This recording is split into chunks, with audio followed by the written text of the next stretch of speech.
नमस्कार मित्रांनो, आज आपण बनवणार आहोत भगरीचं उपवासाचं पीठ। त्यासाठी मी इथे भगर चाळून निसून घेतलेली आहे। पूर्ण भगर चाळून घेणार आहे मी अगोदर।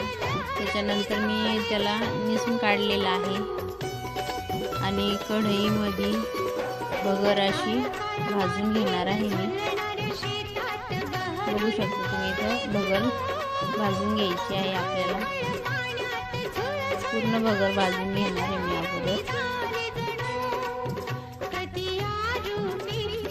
भगर भाजलेली आहे आपली आता।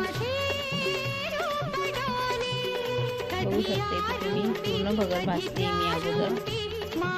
भगर भाजून झालेली आहे माझी आता। त्याच्यामध्ये एक वाटी साबुदाणा आणि हे बघा पीठ बनवलेलं आहे। त्या पिठाची मी उकळ घेतलेली आहे। उकळ घेऊन याच्या भाकरी बनवू शकतो आपण उपवासाच्या, एकदम छान भाकरी। Like share subscribe.